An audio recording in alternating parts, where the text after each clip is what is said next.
Bom dia, graça e paz, mulheres adoradoras. Hoje é mais um domingo que nós estamos aqui para estudar a Epístola de Paulo aos Gálatas. Nós agora vamos estudar nesse domingo o capítulo 1 e 2. E antes de começar o nosso estudo, nós vamos fazer uma oração. Oremos juntas. Senhor Deus e Pai, graças te dou, ó Deus, por mais um dia na sua presença. Deus querido, eu quero te agradecer pelas tuas misericórdias, ó Deus, que são renovadas a cada manhã.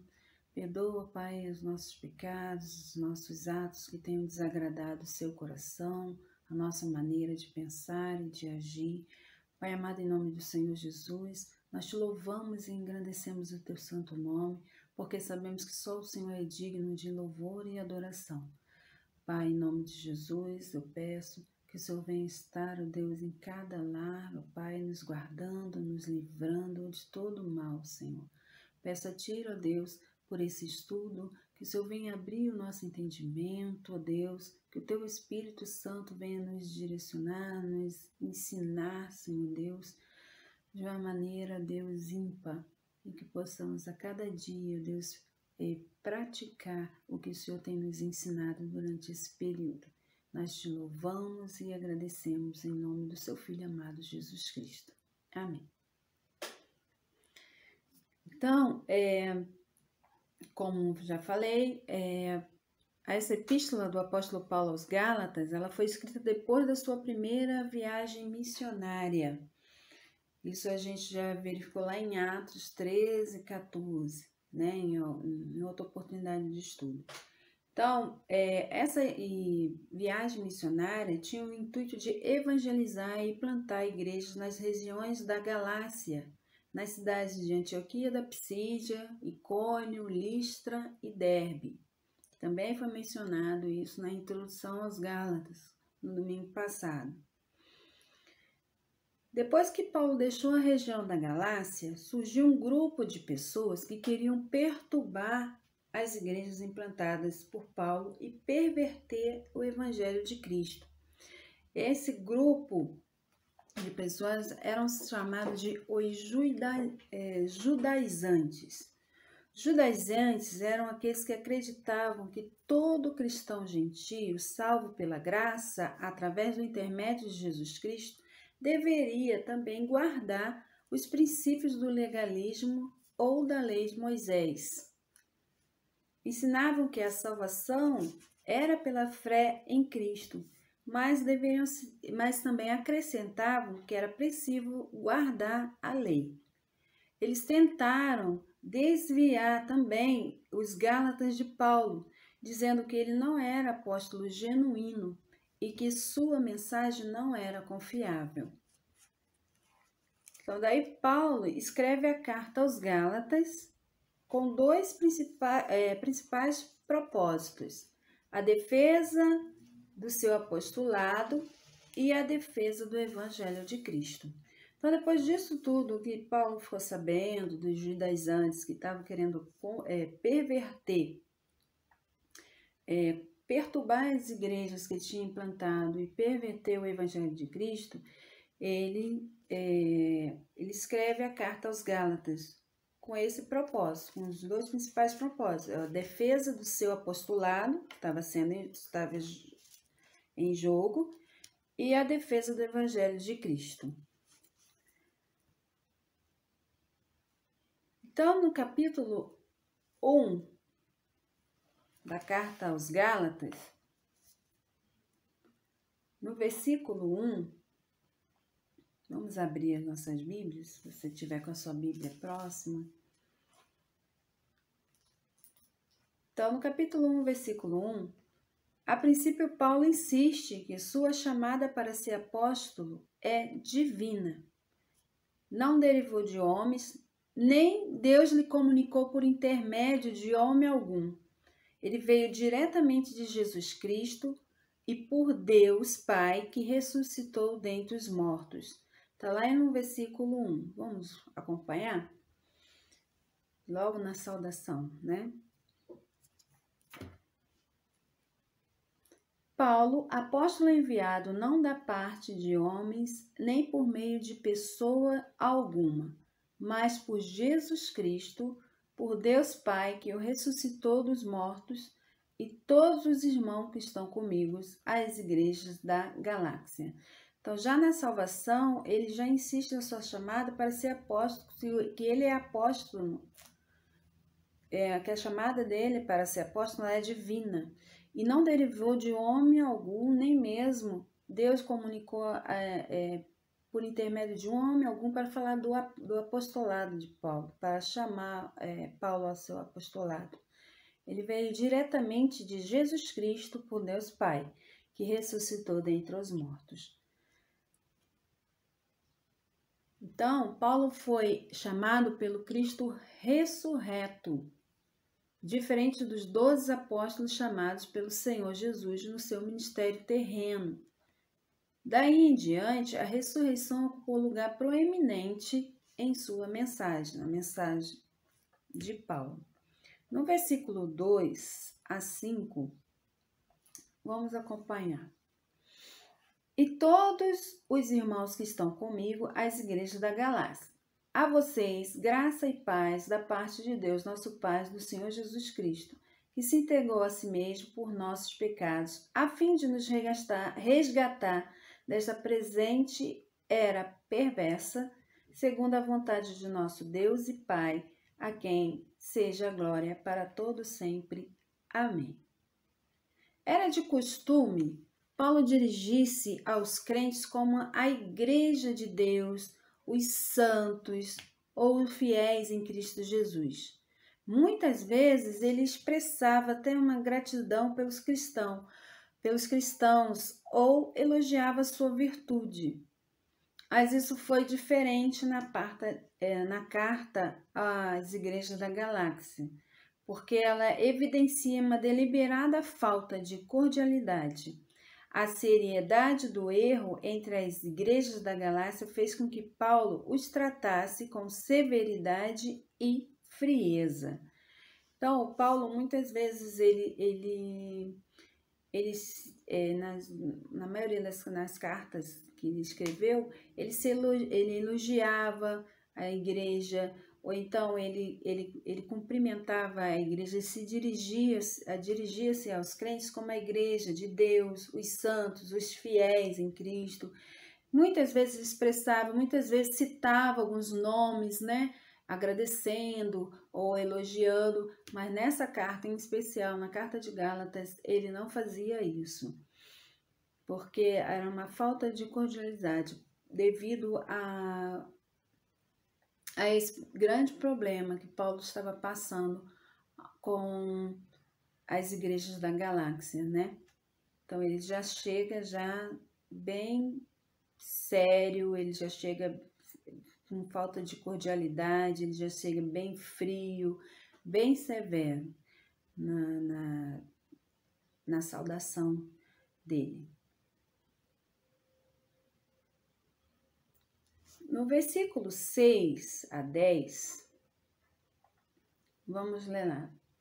Paulo confronta os Gálatas por aceitar o erro tão prontamente, o erro de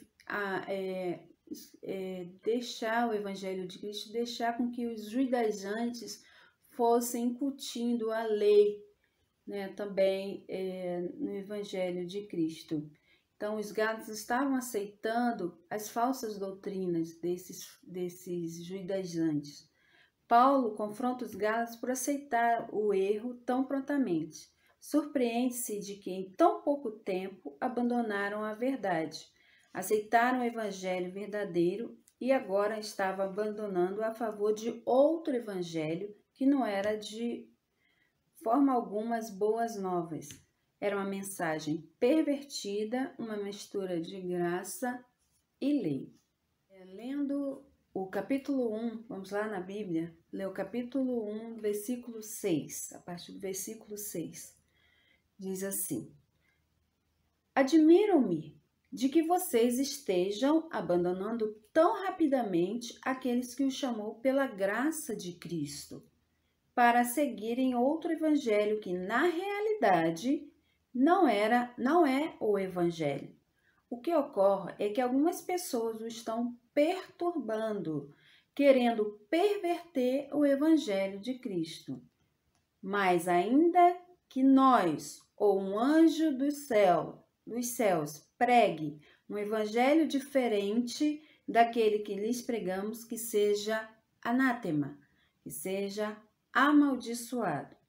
Como já dissemos, agora repito, se alguém lhes anuncia um outro evangelho, um evangelho diferente daquele que já receberam, que seja amaldiçoado. Acaso busco eu agora a aprovação dos homens ou a de Deus? Ou estou tentando agradar a homens? Se eu ainda estiver procurando agradar a homens, não seria servo de Cristo. Então, por 2 vezes, Paulo profere uma solene maldição da parte de Deus sobre qualquer pessoa que anunciar um outro evangelho. Deus oferece a salvação pela graça, mediante a fé, totalmente à parte das obras da lei. Quem proclama outro meio de salvação será condenado.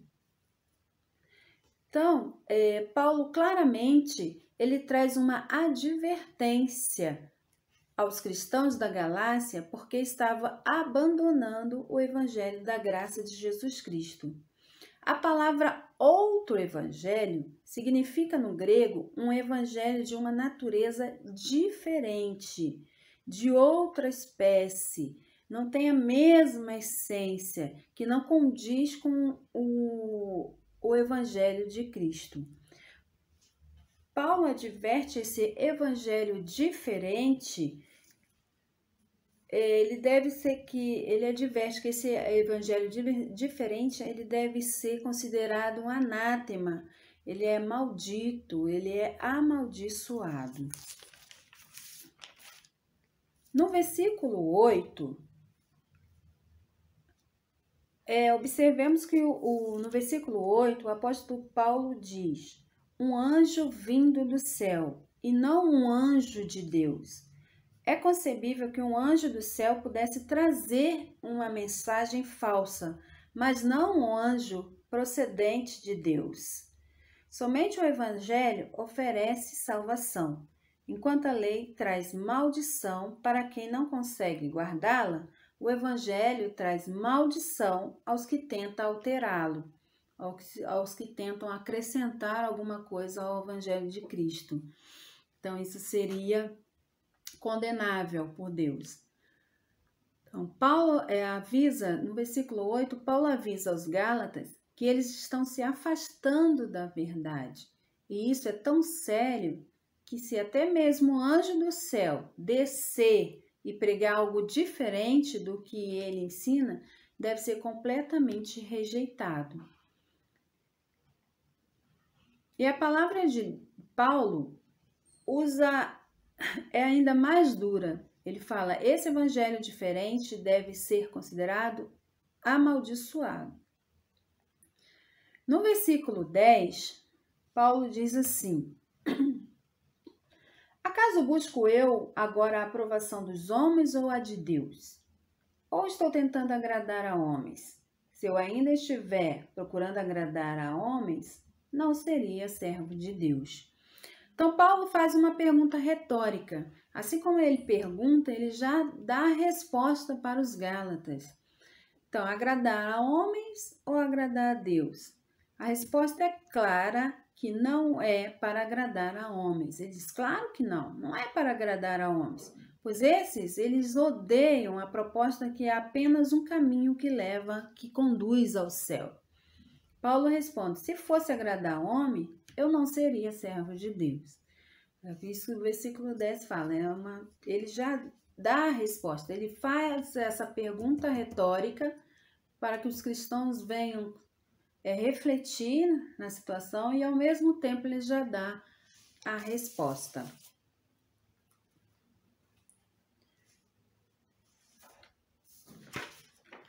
No versículo 11, Paulo faz questão de afirmar que seu apostolado e seu evangelho não tinham procedência humana, mas divina, e que ele não era inferior aos apóstolos de Jerusalém, os quais haviam reconhecido o seu apostolado, que está lá em Gálatas 2, do 7 ao 10, o reconhecimento do apostolado de Paulo pelos apóstolos de Jerusalém. Então, vamos ler no versículo 11, diz assim: Irmãos, quero que saibam que o evangelho por mim anunciado não é de origem humana. Não o recebi de pessoa alguma, nem me foi ele ensinado. Ninguém ensinou o evangelho a Paulo. Ao contrário, eu o recebi de Jesus Cristo por revelação. Paulo fala diretamente como um apóstolo com quem tem autoridade. Não é algo que foi recebido de uma pessoa ou de terceiros. Vamos ler a Bíblia em capítulo 1, versículo 11 até o 17. Irmãos, quero que saibam que o evangelho por mim anunciado não é o de origem humana. Não o recebi de pessoa alguma, nem me foi ele ensinado. Ao contrário, eu o recebi de Jesus Cristo por revelação. Vocês ouviram qual foi o meu procedimento no judaísmo, como perseguia com violência a igreja de Deus, procurando destruí-la. No judaísmo, eu superava a maioria dos judeus na minha idade e era extremamente zeloso das tradições dos meus antepassados. Mas Deus me separou desde o ventre materno e me chamou por sua graça. Quando lhe agradou revelar o seu Filho em mim para que eu o anunciasse entre os gentios, não consultei pessoa alguma. Tampouco subi a Jerusalém para ver os que já eram apóstolos antes de mim, mas de imediato parti para a Arábia e voltei outra vez a Damasco. Então, Paulo faz questão de afirmar que seu apostolado e seu evangelho não tinham procedência humana, mas divina, e que ele não era inferior aos apóstolos de Jerusalém, os quais haviam reconhecido o seu apostolado, lá em Gálatas 2. Paulo fala diretamente como um apóstolo com quem tem autoridade. Não é algo que foi recebido de uma pessoa ou de terceiros.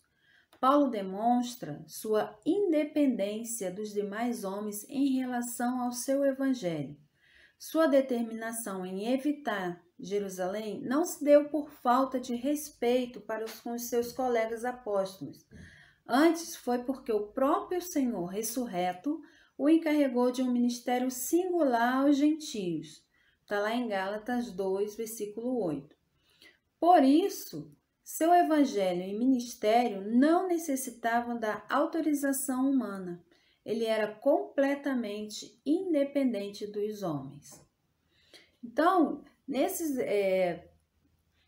existem várias expressões nesses versículos que a gente acabou de ler, que merecem cuidadosa consideração.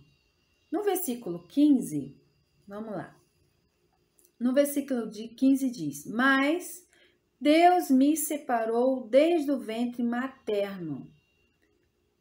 Então, Deus, ele que me separou antes de eu nascer. Separou a Paulo, ele diz que Deus o separou desde o ventre materno. Paulo reconheceu que mesmo antes dele nascer, Deus o havia escolhido para um trabalho especial. Referindo-se à sua conversão no caminho para Damasco, ele acrescenta: Deus, está lá no versículo 15, Deus me chamou, me separou desde o ventre materno e me chamou por sua graça. Então, Deus me chamou por sua graça, ele está se referindo à sua conversão no caminho para Damasco, quando ele encontrou Jesus. Se tivesse recebido o que merecia, teria sido lançado no inferno. Nesse momento, assim diz Paulo. Cristo, porém, na sua maravilhosa graça, salvou e o enviou para pregar a fé que outrora procurava destruir. Então, Paulo reconhecia a graça de Deus, o favor imerecido de Deus de o ter salvo, de ter apresentado a salvação a ele. Né? E ele reconhece que antes mesmo dele nascer, Deus já tinha escolhido. No versículo 16, diz assim, vamos lá. Quando lhe agradou revelar o seu Filho em mim, para que eu o anunciasse entre os gentios, não consultei pessoa alguma. Então, Paulo mostra que Deus tensionava revelar seu Filho nele. Isso fornece uma perspectiva maravilhosa do propósito de Deus em nos chamar. Revelar seu Filho em nós para que possamos representar o Senhor Jesus no mundo. Então, através de nós, Deus revela Jesus Cristo. Então, através de nós podemos representar o Senhor Jesus aqui no mundo, né? E levar o evangelho a toda criatura, né? E nós temos esse ministério, todos nós temos. Então, no versículo 18, 24, vamos lá ler. Versículo 18 ao 24 do capítulo 1. Depois de 3 anos, subi a Jerusalém para conhecer Pedro pessoalmente. Estive com ele 15 dias. Não vi nenhum dos outros apóstolos a não ser Tiago, irmão do Senhor. Quanto aos que lhes escrevo, afirmo diante de Deus que não minto. A seguir, fui para as regiões da Síria e da Cilícia. Eu não era pessoalmente conhecido pelas igrejas da Judéia que estão em Cristo. Apenas ouviam dizer, aquele que antes nos perseguia, agora está anunciando a fé que outrora procurava destruir. Então, o perseguidor virou perseguido, né? Então, ele começou, Paulo, depois da conversão de Paulo, ele começou a pregar o evangelho de Cristo e antes ele era o perseguidor dos cristãos, ele virou o perseguido. E glorificavam, no 24 diz, e glorificavam a Deus por minha causa. Com o desejo de enfatizar ainda mais sua independência dos outros apóstolos, Paulo conta que só depois de 3 anos da sua conversão, ele visitou Jerusalém com o propósito de conhecer Pedro. Uma visita pessoal e não oficial. Isso nós encontramos no livro de Atos, no capítulo 9, do versículo 26 ao 29. Lá, Paulo também encontrou Tiago, o irmão do Senhor. A visita durou apenas 15 dias, o que é insuficiente para um curso de treinamento. Então, isso aqui mostra que Paulo ele foi sim a Jerusalém se encontrar com Pedro, mas foi uma visita pessoal, não foi oficial. Ele não foi aprender o evangelho de Cristo com Pedro, nem com os outros apóstolos, né? Porque ele ficou pouco tempo com Pedro. O que significa que foi insuficiente para um curso de treinamento, para evangelizar, para falar do evangelho de Cristo. Além disso, o texto indica que Paulo estava em pé de igualdade com os apóstolos. Depois disso, Paulo passou a maior parte do tempo nas regiões da Síria e da Cilícia, a ponto de as igrejas da Judéia não o conheceram pessoalmente. Então, as igrejas da Judéia não conheciam Paulo, só ouviam falar. O que sabiam dele era apenas que, outrora, ele maltratava os cristãos cruelmente, que ele era um homem cruel, um perseguidor cruel dos cristãos, mas que agora era cristão. Agora ele tinha se convertido e pregava Cristo a outros. Por isso, todos glorificavam a Deus. Então, Paulo deixa bem claro que se alguém fugir do evangelho, ele deixa bem claro na carta aos Gálatas, que se alguém fugir do evangelho da graça e da fé, não está mais seguindo o evangelho de Cristo. Essa é a questão fundamental que está por trás da resistência de Paulo na sua autoridade apostólica, nessa mini biografia do apóstolo apresentada no capítulo 1 da epístola do apóstolo Paulo aos Gálatas. No capítulo 2, nós vamos agora começar o capítulo 2. Então, através dos estudos anteriores, aprendemos que na epístola do apóstolo Paulo aos Gálatas, ele lida com problemas sérios nas igrejas das regiões da Galácia. Os judaizantes insistiram que os judeus de origem gentílica, salvos pela graça através da fé em Jesus Cristo, deveriam ser circuncidados e também guardar a lei judaica, para que depois pudessem ser aceitos na fé cristã. Está lá em Atos 15, versículo 1. Vimos que no primeiro capítulo de Gálatas, Paulo insistia na sua autoridade apostólica, anunciando o verdadeiro evangelho de Cristo. E no capítulo 2, ele reafirma essa autoridade e dá mais informações sobre a sua biografia cristã. Capítulo 2 de Gálatas, versículo 1 ao 5. 14 anos depois, subi novamente a Jerusalém, dessa vez com Barnabé, levando também Tito comigo. Fui para lá por causa de uma revelação e expus diante deles o evangelho que prego entre os gentios, fazendo, porém, em particular aos que pareciam mais influentes, para não correr ou ter corrido inutilmente. Mas nem mesmo Tito, que estava comigo, foi obrigado a circuncidar-se, apesar de ser grego. Essa questão foi levantada porque alguns falsos irmãos infiltraram-se em nosso meio para espionar a liberdade que temos em Cristo Jesus e nos reduzir à escravidão. Não nos submetemos a ele nem por um instante, para que a verdade do Evangelho permanecesse com vocês. Então, Paulo anuncia a sua vasta experiência cristã. Ele diz que tem no mínimo 14 anos de convertido. Segundo alguns estudiosos, talvez já tinha 17 anos na sua experiência cristã, se somarmos os 3 anos que foram mencionados no capítulo 1 de Gálatas. Os da circuncisão, os judaizantes, insistiram em que Tito fosse circuncidado a fim de desfrutar a plena salvação. O apóstolo Paulo, ele se opôs a isso duramente, pois viu que a verdade do evangelho estava em jogo.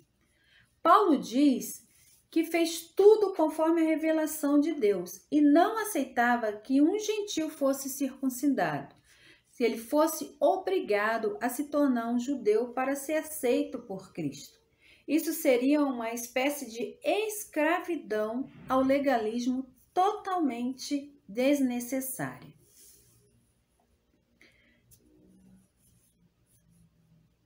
Então, Paulo fala do seu conflito com esses líderes, que eram os judaizantes,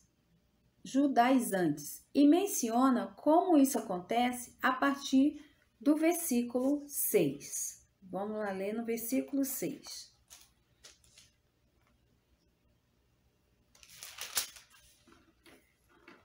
No capítulo 2, versículo 6 da carta aos Gálatas, diz assim: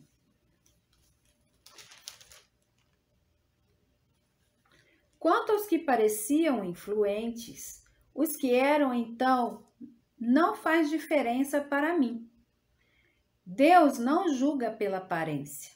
Tais homens influentes não me acrescentaram nada. Ao contrário, reconheceram que a mim havia sido confiada a pregação do evangelho aos incircuncisos, assim como a Pedro aos circuncisos. Pois Deus, que operou por meio de Pedro como apóstolo aos circuncisos, também operou por meu intermédio para com os gentios.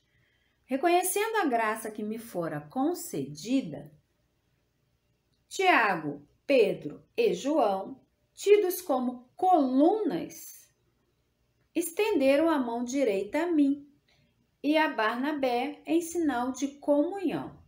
Eles concordaram em que deveríamos nos dirigir aos gentios e eles aos circuncisos. Somente pediram que nos lembrássemos dos pobres, o que me esforcei por fazer. Então, aqui o apóstolo está falando da sua autoridade que é reconhecida pelos demais apóstolos, Tiago, Pedro e João. E apenas está especificando que Deus o concedeu o ministério da incircuncisão, ou seja, o ministério de pregar o evangelho aos que não eram judeus. Já Pedro, ele ficou com os circuncisos, os que eram judeus.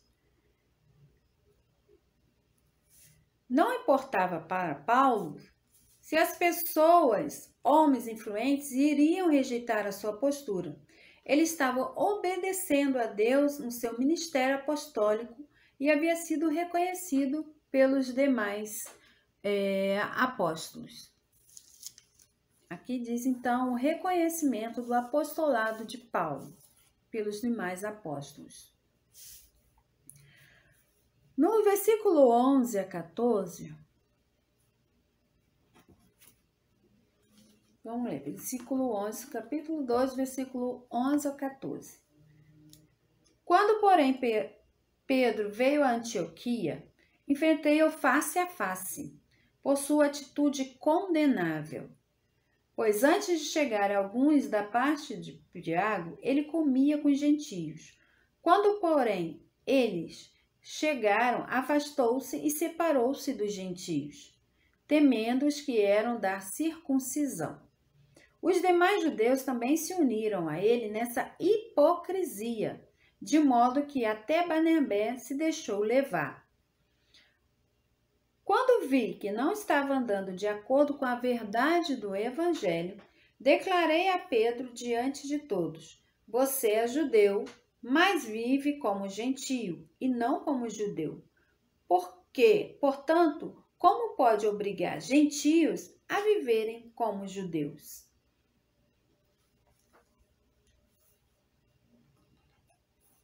Então, aqui, no versículo 11 ao 14, como argumento aos ataques dirigidos ao seu apostolado, o Paulo conta conta a repreensão dele em relação a Pedro. Ele conta como foi necessário repreender o apóstolo Paulo, usando da sua autoridade de apóstolo. Paulo conta como foi necessário repreender o apóstolo Pedro, que ele era considerado do chefe dos apóstolos por muitos judeus, muitos cristãos judeus. Então, Paulo confirma sua autoridade apostólica pelo fato de ter tido condições de repreender e questionar a atitude do próprio apóstolo Pedro, que tem um ministério voltado para os judeus. E, além disso, ele questiona a atitude de Pedro de se comportar de maneira diferente quando estava entre os gentios e de uma outra maneira quando estava com os judeus, entre os judeus. Com essa atitude, Pedro negava uma das grandes verdades do Evangelho. Todos os crentes são um em Jesus Cristo e as diferenças não devem influir em nossa comunhão. Então, esse episódio que Paulo conta da repreensão de Paulo a Pedro, ele mostra uma necessidade de tomada de posição, como também confirma a autoridade de Paulo.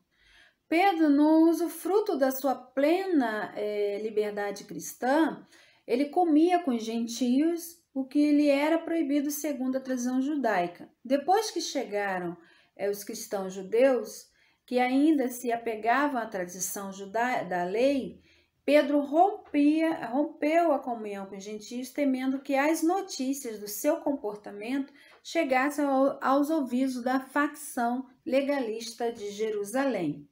Outros seguiram o exemplo de Pedro, entre estes Barnabé, que foi citado por Paulo, um valioso colaborador de Paulo. Reconhecendo a seriedade dessa ação, Paulo corajosamente acusou Pedro de hipocrisia. No versículo 16 a 21, vamos lá, do capítulo 2, versículo 16 ao 21. Sabemos que ninguém é justificado pela prática da lei, mas mediante a fé em Jesus Cristo. Assim, nós também cremos em Cristo Jesus para sermos justificados pela fé em Cristo e não pela prática da lei, porque pela prática da lei ninguém será justificado. Se, porém, procurando ser justificado em Cristo, descobrirmos que nós mesmos somos pecadores, será Cristo então ministro do pecado? De modo algum. Se reconstruo o que destruí, provo que sou transgressor, pois por meio da lei eu morri para a lei, a fim de viver para Deus. Fui crucificado com Cristo. Assim, já não sou eu quem vive, mas Cristo vive em mim. A vida que agora vivo no corpo, vivo-a pela fé no Filho de Deus, que me amou e se entregou por mim. Não anulo a graça de Deus, pois se a justiça vem pela lei, Cristo morreu inutilmente. Paulo não aceitava que fosse exigido que aqueles gentios que acabaram de receber a salvação pela graça e pela fé em Cristo fossem levados à prática de um legalismo que terminaria destruindo a fé que tinha na salvação dada por Deus. Paulo confirma o seu argumento em favor da salvação pela graça e justificação pela fé, e não pela lei, tomando mais uma vez uma posição clara, opondo-se a argumentos falsos, capciosos, que tentam questionar a validade do Evangelho de Cristo. O argumento de Paulo, então, nós concluímos que o argumento de Paulo é o seguinte: Cristo cumpriu a lei plenamente e agora morri e me identifico com Cristo na minha salvação. Então, Paulo tem essa convicção. Cristo cumpriu a lei plenamente. Eu agora morri e me identifico com Cristo na minha salvação. Cristo vive em mim e agora eu vivo uma nova vida pela fé no Filho de Deus. Não posso mais ser alcançado pela lei, uma vez que eu morri para a própria lei desde que nasci em Cristo. Cristo me amou e se entregou por mim. Vivo uma vida pela fé. A verdade é que eu não anulo a verdade de Deus, porque se a justiça vem da lei, não faz sentido o sacrifício e a morte de Cristo. Portanto, Cristo morreu. Ele cumpriu a lei, ele morreu por mim, eu agora nasci novamente e tenho uma vida pela fé. E a minha justificação acontece pela graça e pela fé, e não pela lei. Nessas coisas não há meio termo. É preciso tomar uma decisão. Então, aqui nós encerramos o capítulo 2 da Epístola de Paulo aos Gálatas. E No próximo domingo, nós estaremos aqui para estudarmos o capítulo 3 e 4 dessa carta.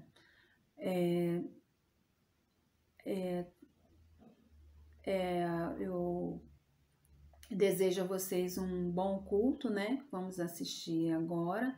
Deus abençoe, tenha uma boa semana e até o próximo domingo.